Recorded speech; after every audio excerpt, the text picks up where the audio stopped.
Hello dear Agrians, welcome to Agri Time. Now learn agriculture with me.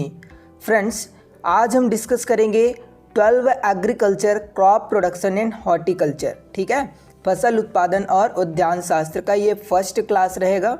और आज हम पढ़ने वाले हैं क्या जी, चैप्टर 1 ड्रेनेज जल निकास. ओके, तो वीडियो पर बने रहिए, पूरा देखिए और चैनल पर नए हैं तो सब्सक्राइब करके बेल बटन में ऑल जरूर प्रेस कर लीजिए ताकि आपको इसी तरह के वीडियो की नोटिफिकेशन टाइम टू टाइम मिलते रहे.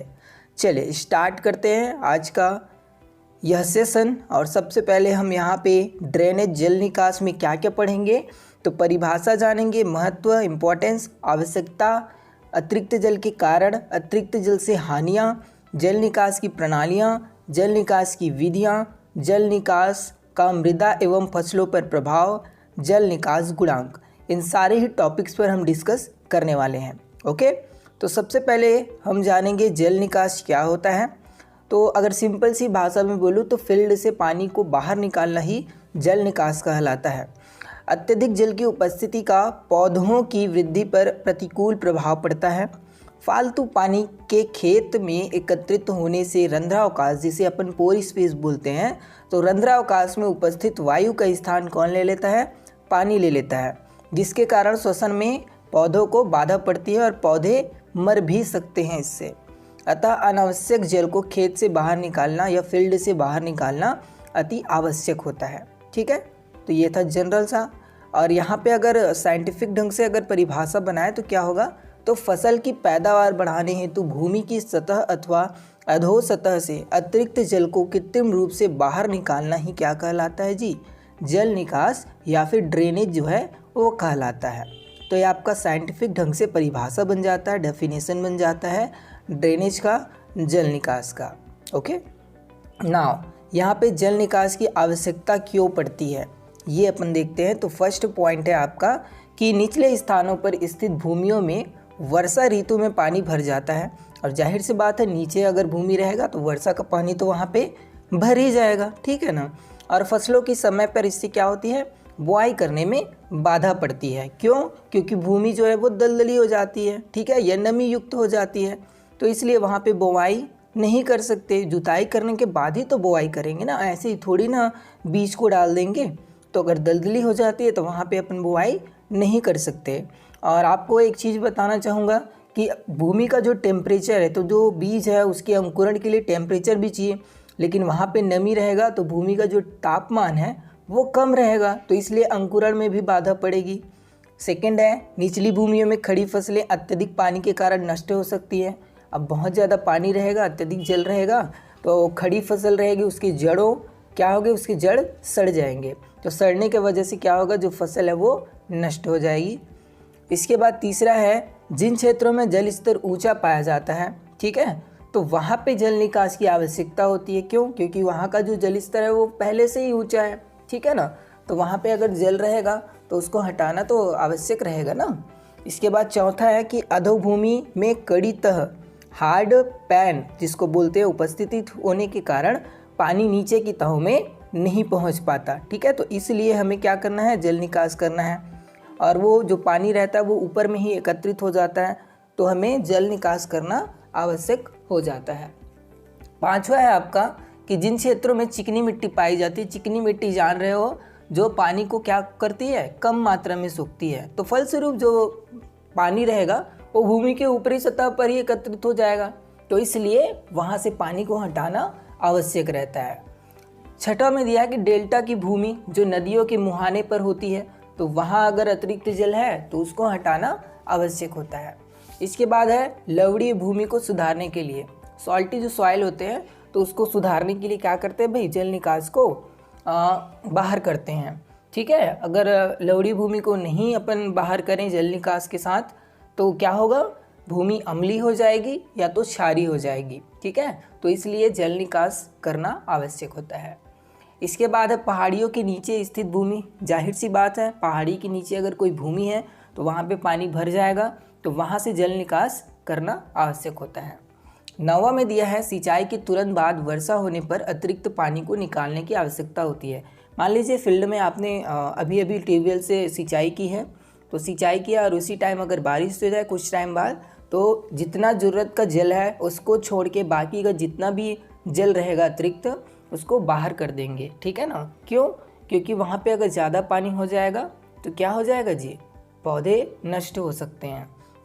10वां है आपका नर्सरी क्षेत्रों में जहाँ समीपवर्ती खेतों में पानी की ये नहरी है ना, नहरी क्षेत्रों में जहाँ समीपवर्ती खेतों में पानी की अपसरण जिसको अपन सीपेज बोलते हैं, तो सीपेज द्वारा एकत्रित हो जाता है जो जल है, ठीक है ना। तो उसको क्या करेंगे भाई, अलग करेंगे। देखा होगा आपने नहर जो होता है, तो नहर के अगर नीचे में अगर कोई फील्ड है तो जो नहर का पानी है वो सीपेज के कारण खेतों में आ जाता है, तो खेतों में अतिरिक्त जल हो जाता है, तो अतिरिक्त जल को बाहर निकालना आवश्यक हो जाता है।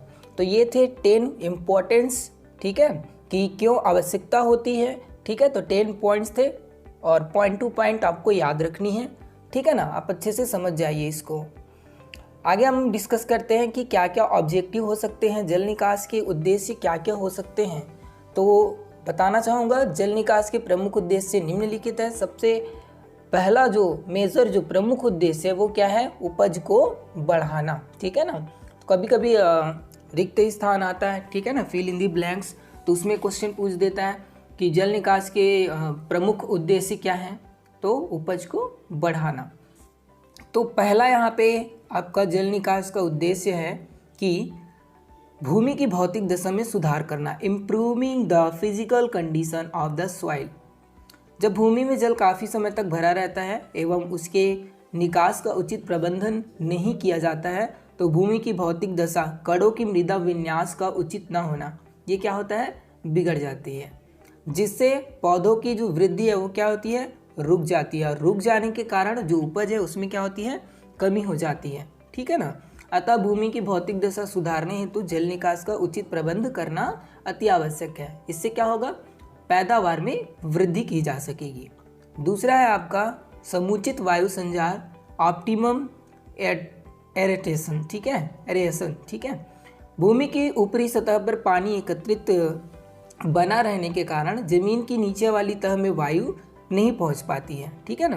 क्या होता है भाई, पानी नीचे वाली तह में जो अगर भर जाए बहुत ज़्यादा पानी, तो जो वायु है नीचे वाली तह में नहीं पहुंच पाती है।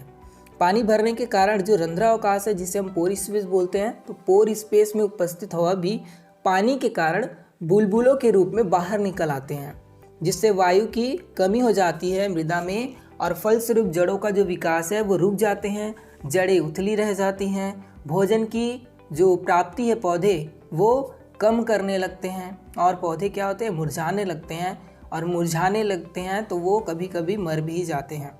तो इस वजह से जल निकास करना आवश्यक होता है और ये ऑब्जेक्टिव है समुचित वायु संचार।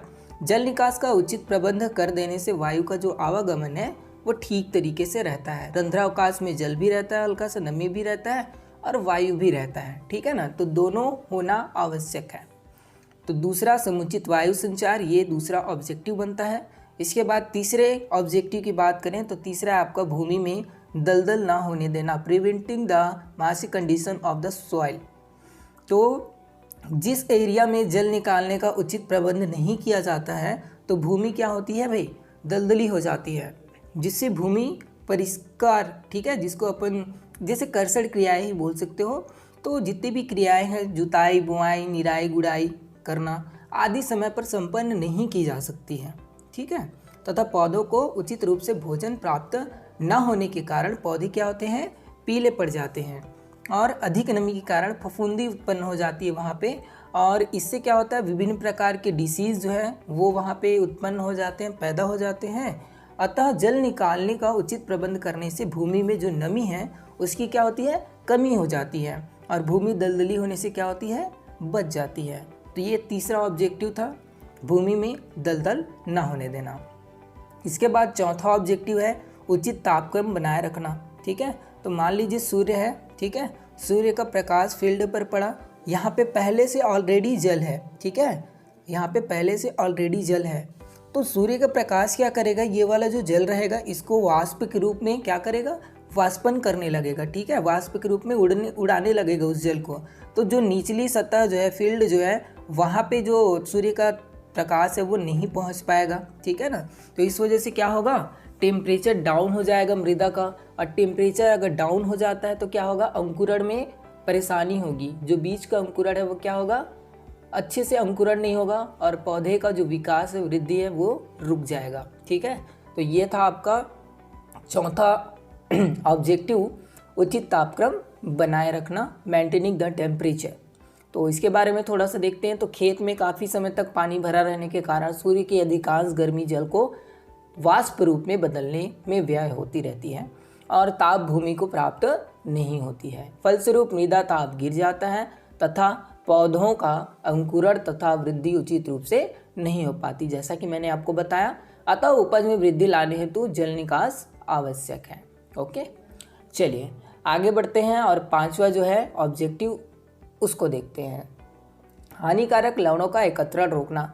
ठीक है, प्रिवेंटिंग द हार्मफुल साल्ट। जैसा कि मैंने बताया अभी अभी कि अगर हानिकारक जो लवण हैं, ठीक है, हार्मफुल जो सॉल्ट है, अगर उसको हम मतलब जमा हो जाते हैं वो, ठीक है, एकत्रित हो जाते हैं फील्ड में, तो उसको रोकने के लिए क्या करेंगे हम, जो जल निकास है वो करेंगे। तो जल निकास करेंगे तो क्या होगा, जल के साथ जो सॉल्ट रहेगा, हार्मफुल सॉल्ट, वो मिल के जल निकास से बाहर निकल जाएगा और बाहर निकल जाएगा तो क्या होगा, भूमि अम्लीय तथा क्षारीय होने से क्या होगा, बच जाएगा। तो ये था पांचवा ऑब्जेक्टिव आपका। इसके बाद छठवां जो है वो है आपका उचित श्वसन क्रिया। ठीक है, प्रॉपर रेस्पिरेशन। तो पौधों में जो श्वसन है वो तब होगा प्रॉपर जब वहाँ से जल को हटा देंगे, अतिरिक्त जल को। ठीक है ना, खेत में पानी भरे रहने से वायु की कमी हो जाती है, ठीक है, और पौधे जड़ें सिकुड़ जाती हैं। उस समय श्वसन क्रिया की आवश्यक तत्व ऑक्सीजन की कमी के कारण वो बंद हो जाती है, जिससे प्रचंड वायु की गति होने पर पौधे क्या होते हैं, नष्ट हो जाते हैं। अतः श्वसन की क्रिया संपन्न करने के लिए तथा पौधों को नष्ट से बचाने के लिए उचित जल निकास करना आवश्यक होता है।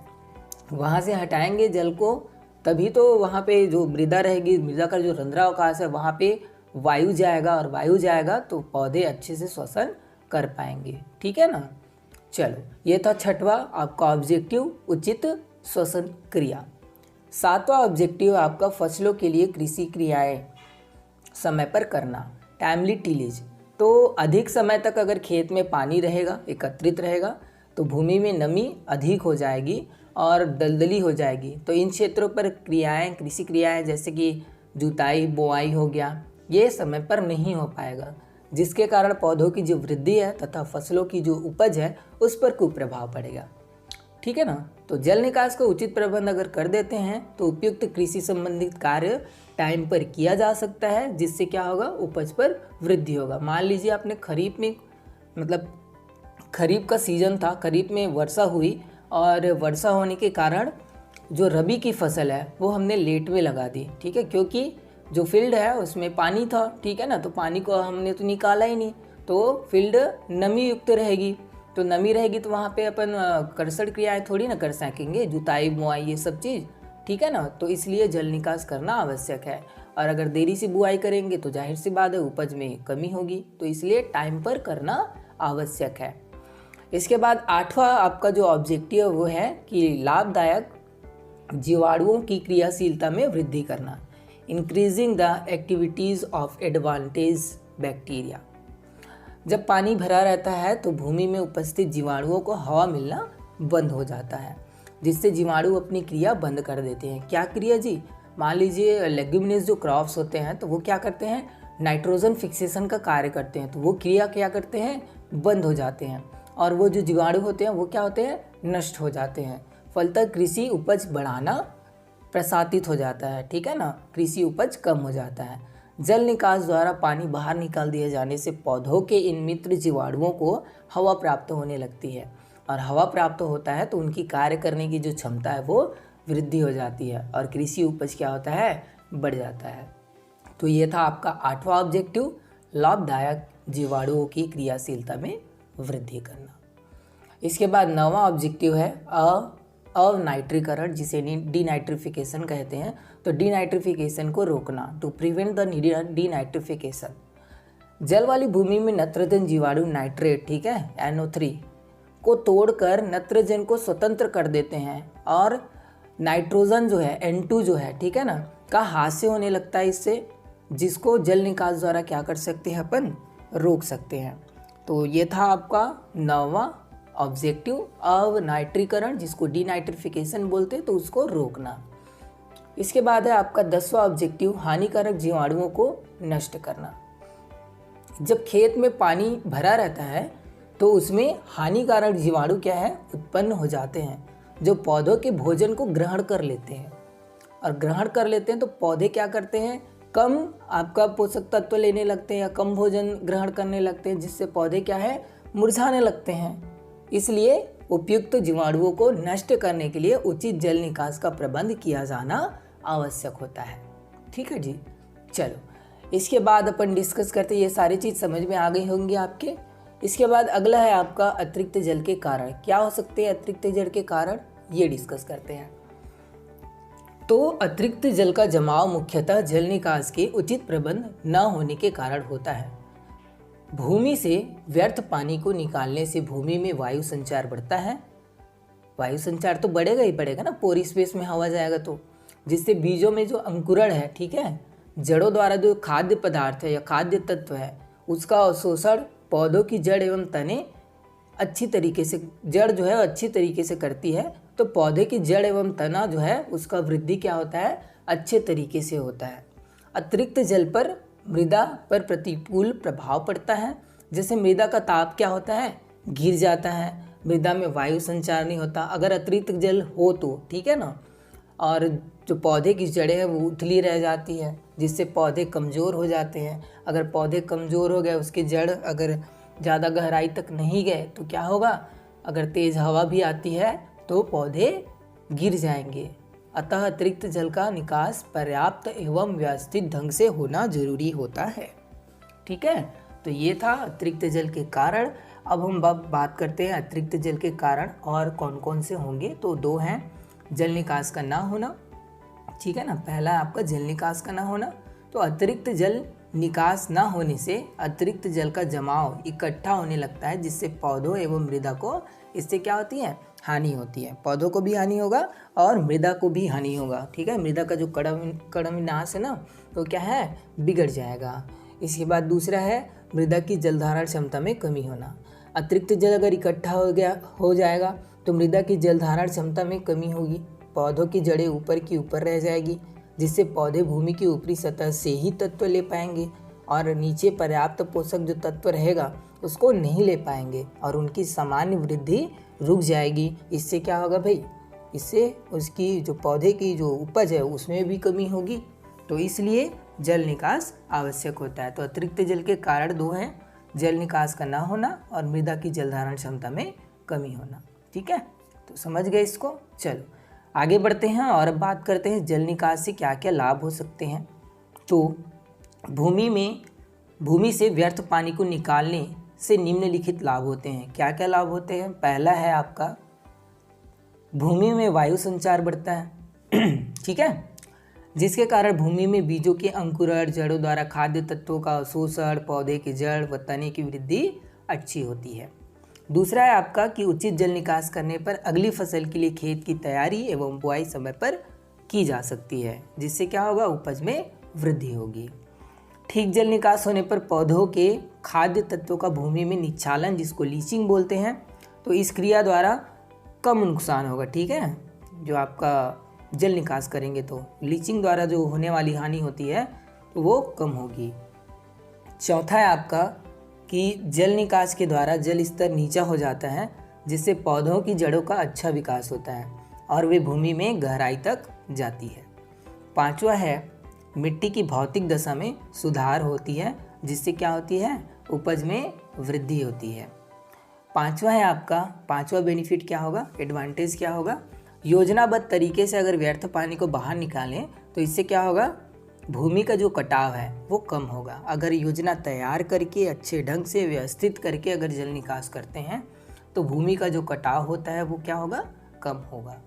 सातवां एडवांटेज है कि उचित जल निकास से हानिकारक लवण बह जाते हैं। ठीक है, जल के साथ मिल जाएंगे जो हार्मफुल सॉल्ट रहेंगे वो, और अगर जल निकास कर देते हैं तो उसके साथ मिलकर वो बाहर चला जाएगा। इससे क्या होगा, भूमि क्षारीय अथवा अम्लीय नहीं होगा। ठीक है, चलो ये था आपका एडवांटेज जल निकास के। और भी पॉइंट्स है उसको भी देख लेते हैं। और भी क्या क्या पॉइंट्स है भाई, तो 8वां है मृदा ताप ठीक बना रहता है, टेम्परेचर जो है वो मेंटेन रहता है अगर जल निकास करते हैं। तो इससे क्या होता है, बीजों का जो अंकुरण है वो अच्छा होता है और बहुत जल्दी होता है। 9वां है मृदा संरचना में सुधार होता है, उपयुक्त जल की मात्रा रहने से खेत की जुताई एवं अन्य कृषि जो कार्य हैं वो ठीक प्रकार से हम कर सकते हैं। तो जल निकास आवश्यक होता है। भूमि में उपस्थित जीवाणुओं की क्रिया ठीक है ठीक प्रकार से होती है, ये ठीक लिखा है, ये टिक लिखा है, ये ठीक है। ओके,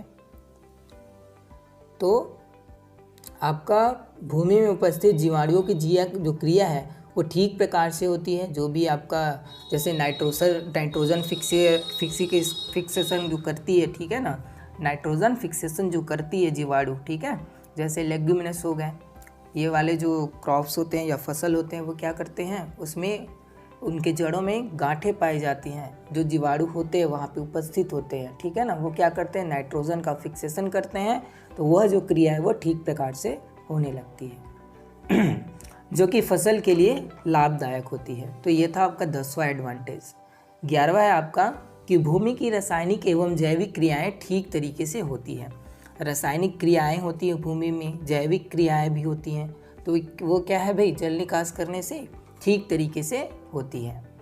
इसके बाद 12वां है आपका कि अच्छे जल निकास वाली भूमि में जड़ें गहराई तक जाती हैं। अगर हम जल निकास करें तो क्या होगा, भूमि में जो जड़ें हैं पौधों की वो गहराई तक जाएंगी। क्यों? क्योंकि वो चाहेगा नीचे में जो पानी रहेगा, ठीक है ना, उसको लेने के लिए, ठीक है, तो उसकी जड़ें नीचे तक जाएंगी उस पानी को लेने के लिए। तो इससे क्या होगा, जड़ें मजबूत हो जाएंगी और अगर तेज़ हवा भी होती है तो फसल गिरेगी नहीं, ठीक है। तो ये 12वां था। 13वां एडवांटेज है अच्छे जल निकास के द्वारा फसल को डिसीज़ और जो इंसेक्ट है उससे क्या कर सकते हैं, हम प्रोटेक्ट कर सकते हैं, सुरक्षित कर सकते हैं। 14 है आपका पौधों के लिए आवश्यक केसीय जल, ठीक है, केसीय जल को ही पौधे यूज़ करते हैं। ओके, तो केसीय जल में वृद्धि होती है अगर हम जल निकास करते हैं तो, और ये लाभदायक होता है पौधों के लिए। तो ये था एडवांटेज आपका जल निकास का, ठीक है। अब हम बात करेंगे अत्यधिक जल से क्या क्या हानियाँ हो सकती है। Harms due to excess moisture, तो भूमि में अधिक नमी होने पर फसलों तथा मृदा पर निम्नलिखित प्रभाव पड़ते हैं। कौन कौन से? तो पहला है मृदा में वायु संचार में बाधा। विभिन्न प्रकार की भूमियों में प्रायः 30 से 60% भाग तक रंध्रावकाश होता है, जिसमें वायु तथा जल भरा रहता है। दोनों के लिए ज़रूरत है, ठीक है ना, एक घर में सबके लिए तो बेड होता है ना सोने के लिए, तो उसी तरीके से रंध्रावकाश में दोनों के लिए जगह होना आवश्यक है। और अगर ज़्यादा जल हो जाता है तो वायु का स्थान जल ले लेता है, ठीक है ना, तो वायु की कमी हो जाती है। रंध्रावकाश के लगभग 1/2 भाग में वायु का होना फसलों की सामान्य वृद्धि के लिए आवश्यक होता है। तो भूमि में अत्यधिक नमी हो जाती है तो इसके कारण क्या हो, रंध्रावकाश में जल भर जाता है और वायु के अभाव में पौधों की जो जड़ें हैं उसके श्वसन में कठिनाई होती है। अधिक समय तक पानी भरा रहने पर पौधे पीले भी पड़ जाते हैं, ठीक है, और जड़ें जो क्या हो जाती है, उथली हो जाती है और फसल क्या होता है, इससे नष्ट हो जाता है, ठीक है। तो ये आपका हानि होता है अत्यधिक जल से, पहला। दूसरा है आपका मृदा ताप का गिर जाना। जैसे कि मैंने आपको बताया कि जो सूर्य है अगर उसका प्रकाश आ रहा है, ये फील्ड है और फील्ड के ऊपर में जल है, तो ये जो जल है ये वाष्प के रूप में उड़ेगा, ठीक है ना, तो यहाँ तक जो प्रकाश है वो नहीं आ पाएगा। इससे क्या होगा, यहाँ का जो मतलब फील्ड का जो मृदा का जो टेम्परेचर है वो घट जाएगा, ठीक है। तो ये आपका क्या होता है, हानि होता है भाई अतिरिक्त जल से। इसके बाद है तीसरा आपका जड़ों का उथला रह जाना। तो पौधों की जड़ों को ऊपरी सतह पर ही पानी मिल जाने से जड़ें जो हैं वो गहराई तक नहीं जाती और जड़ें जो हैं वो क्या होती हैं, उथली हो जाती हैं। अतः वे केवल भूमि की ऊपरी सतह से ही तत्व ले पाते हैं और नीचे में जो भूमि में जो पर्याप्त पोषक तत्व उपलब्ध होता है वो पौधे नहीं ले पाते हैं, उसका उपयोग नहीं कर पाते हैं तथा उनकी सामान्य वृद्धि इससे क्या होती है, अच्छी नहीं होती और उथली जड़ों वाले पौधे कमज़ोर हो जाते हैं और अगर अत्यधिक हवा चलती है तो क्या होते हैं, वो पौधे गिर जाते हैं। तो ये था आपका डिसएडवांटेज, ठीक है, हानि क्या क्या होती है। चौथा है आपका लाभदायक जीवाणुओं के कार्य में बाधा उत्पन्न करती है, ठीक है ना, ये तो अभी बताया मैं कैसे बाधा उत्पन्न करती है, ठीक है। क्या करती है, भूमि में जीवाणुओं के सुचारू रूप से कार्य करने के लिए पर्याप्त वायु और उचित ताप की आवश्यकता होती है। भूमि में नमी की अधिकता हो जाने पर वायु और ताप की अनुकूलतम अवस्थाएं नहीं रह पाती, फलस्वरूप जीवाणुओं को क्रियाशीलता पर बुरा प्रभाव पड़ता है। नाइट्रोजन फिक्सेशन जो करते हैं जीवाणु उन पर, अतः भूमि की उर्वरता बढ़ाने के लिए नाइट्रोजन का यौगिकीकरण फिक्सेशन ठीक प्रकार से पूरा नहीं हो पाता, तो ये आपका हानि होता है भाई, अगर जल निकास नहीं करे तो। पांचवा है हानिकारक लवण, हार्मफुल सॉल्ट्स का एकत्रित हो जाना। तो अगर जल जो है, ठीक है ना, क्या है भाई, भूमि में अधिक समय तक पानी रहता है तो निकटवर्ती क्षेत्रों में भूजल, जिसको भूजल स्तर, ठीक है, वाटर लेवल, तो वो क्या है, ऊपर उठ जाता है, जिससे भूमि की तहों के विलेय लवण, जिसके अपन सॉल्युबल सॉल्ट बोलते हैं, तो पानी में घुलकर किसी का क्रिया द्वारा ऊपर पहुंच जाते हैं, जो पानी के वाष्पीकरण के बाद भूमि की ऊपरी सतह पर छूट जाते हैं। जब लवणों की मात्रा अधिक हो जाती है तो भूमि ऊसर हो जाती है। ऊसर मृदा आपने जान ही रहे होगी, ठीक है ना, क्या होता है, भूमि ऊसर हो जाती है, तो ये हानि हो जाता है भाई हमको। ओके, 5वें नंबर में ये था। 6वां नंबर में जो हानि है वो है आपका कौन सा जी, भूमि दलदली हो जाती है। क्या होता है, भूमि दलदली हो जाती है, और दलदली हो जाती है तो क्या होता है, कर्षण क्रियाओं में हमें क्या होता है भाई, टाइम से नहीं हो पाती, ठीक है, और जोताई हो गया, बुआई हो गया, ये सारी चीज़ हम नहीं कर पाते, तो ये हानि होता है 6वां, भूमि का दलदली होना। इसके बाद 7वां है आपका पोषक तत्वों की हानि। पोषक तत्वों की हानि कैसे होगी, लॉस ऑफ न्यूट्रिएंट्स।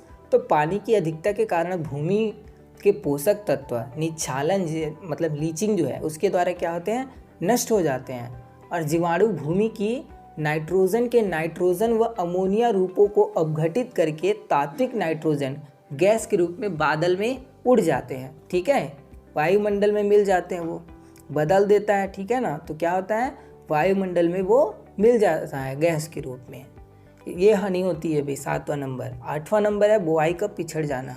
जाहिर सी बात है, अगर जल हो तो वहाँ पे नमी होगी, भूमि में नमी की अधिकता होने पर भूमि की जुताई के लिए उचित दशा देर से आती है, अतः फसलों की बुआई के लिए खेत को समय पर तैयार करना संभव नहीं हो पाता, जिसके कारण बुआई क्या होती है, देर से होती है। जब मान लीजिए रबी की फसलों की बुआई प्रायः सभी नम क्षेत्रों में पिछड़ जाती है। क्यों पिछड़ जाती है, क्योंकि खरीफ में वर्षा हुई रहती है, और वर्षा का पानी अतिरिक्त रहेगा, अगर उसको हम बाहर नहीं करेंगे तो भूमि नमी की नमी रहेगी, और वहाँ पे हम जुताई नहीं कर पाएंगे, ठीक है, तो इसलिए क्या होता है, रबी की फसल पिछड़ जाती है, एवं फसलें भी देर से पकती हैं, तो इस कारण क्या होता है, उपज में कमी मिलती है। तो ये था आपका 8वां हानि, ठीक है। तो आज की क्लास में इतना ही, अगले क्लास में हम जल निकास की प्रणालियाँ हो गए, ठीक है ना, और प्रकार, इन सब के बारे में डिस्कस करेंगे। तो आशा है आपको जो क्लास है वो अच्छी लगी होगी। अच्छी लगी तो वीडियो को लाइक ज़रूर कीजिएगा, ठीक है, शेयर कीजिएगा अपने दोस्तों के साथ, और अगर आप चैनल पर नए हैं तो सब्सक्राइब ज़रूर कीजिएगा। जय जवान जय किसान दोस्तों।